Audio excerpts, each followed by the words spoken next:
me pan right back over here to the effects modulation. Here we are. Now we're looking at the modulation effects. These are effects that you put on your sound that are generally, well, the reason why it's called modulation is they modulate generally. That's how they work. It's a technical term. I'm trying to think of a way to explain it to the layman person where they understand, but it's mostly the oscillating type tones, you know, rotary, chorus. You got rotary, which sort of gives you a Leslie cab kind of sound. Chats like that. I don't know if you can hear that because it's in stereo and YouTube is in mono.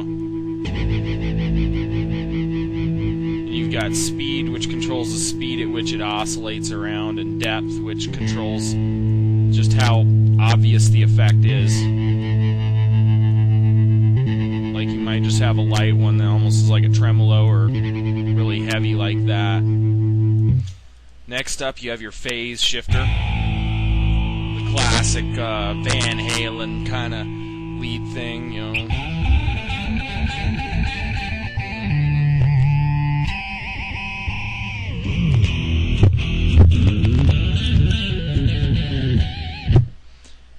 Classic Van Halen kind of phaser. You can increase the speed, get alien sound.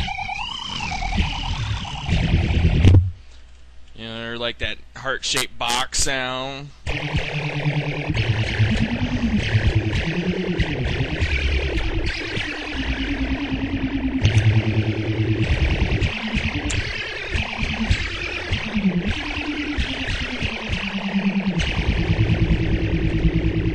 Yeah. Speed controls the speed, depth controls how much the effect is visible. Feedback controls just how hard or soft the signal is. You see how feedback just kind of turns it kind of light and mushy. And if I turn it up, it's a little more extreme, and mix just kind of adds it or takes it out of the signal. So yeah, and then you have your tremolo, which is, you know, the classic tremolo kind of sound like you'd hear on old. And it just basically fades the sound in and out, but most people use it to get a really fast tremolo kind of thing like you'd hear on old surf records or old 50s records, you know.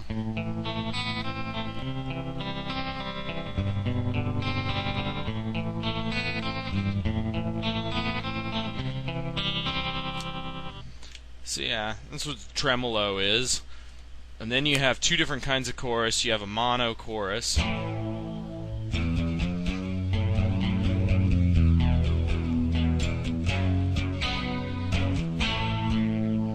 And sorry if I'm out of tune, I'm using one of my other guitars for this, but you get the idea. You know, chorus was used for that kind of watery sound.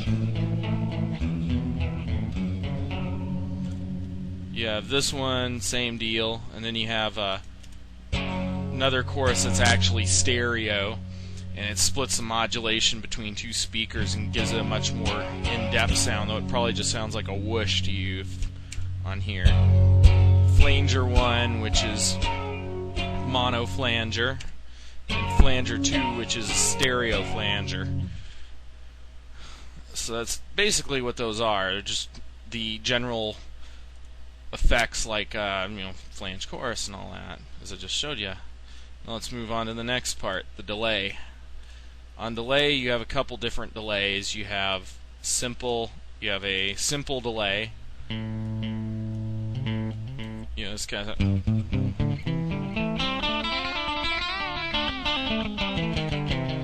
It's just your basic simple delay.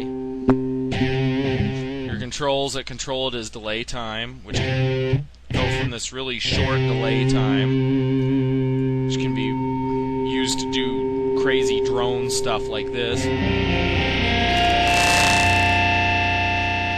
to long delay times like this super long one. It'd be like something Brian May would do, you know.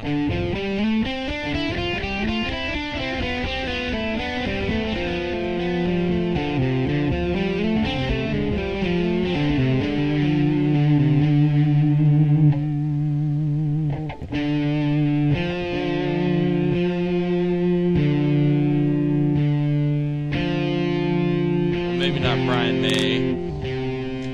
He would use something a little shorter to get that kind of sound that you get.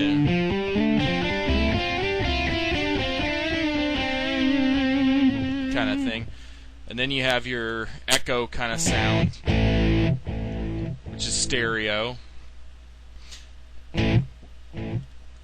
Usually used more for the old analog echo, kind of sounds, so it's a little bit warmer. Like an old Echoplex is what was made to emulate.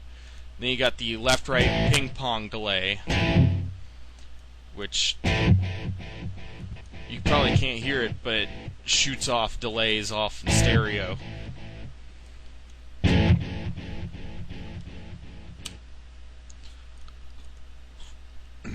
Now it's time to move to the next one, reverb. You have a couple different reverbs on here. There's Tiny Room. I'll turn it up high. You can hear it's supposed to sound like a little room, like maybe a bathroom. You have a longer reverb time with Small Room. Maybe like your garage, old garage band kind of sound.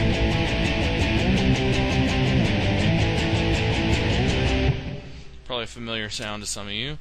Medium room, which would be something larger. I don't know, maybe say you're playing a gig at a college inside of a conference room or large conference room or performance room. It's a little bit bigger.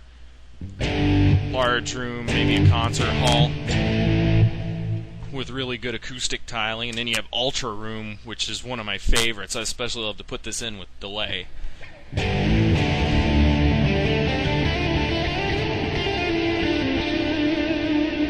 So it gives you that huge spacious delay, and that's one thing I look for in these processors because I use that one a lot.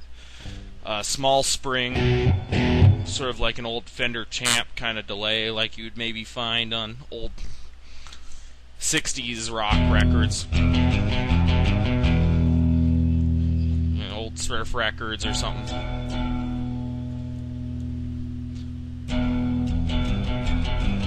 Well, maybe old surf garage band. I don't know, you got the medium spring.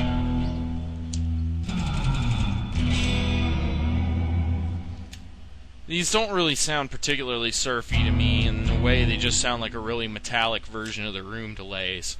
Then you have short ambiance, which sort of simulates miking a cabinet from afar, so you're really hearing the sound reverb off the walls.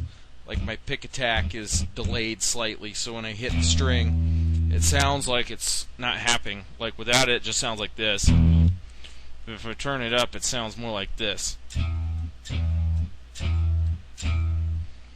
You can hear a slight delay in my pick attack. Long ambience does the same thing. Instant attack versus one that's slightly delayed. Your FX Global here allows is basically mimics what the selector does, and it sometimes can limit what you can and can't do in here. And of course, for your delay, you have a tap tempo button. So, say if I wanted to do a tap tempo for something like, let's see, like say I change to phaser plus delay, and I would do tap. So I'd have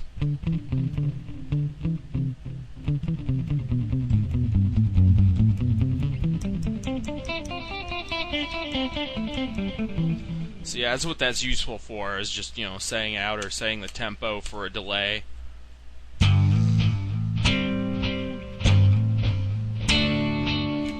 So yeah, it just shows you that's what all the basic parts are, and then we'll move on to part 3 and start making some tones.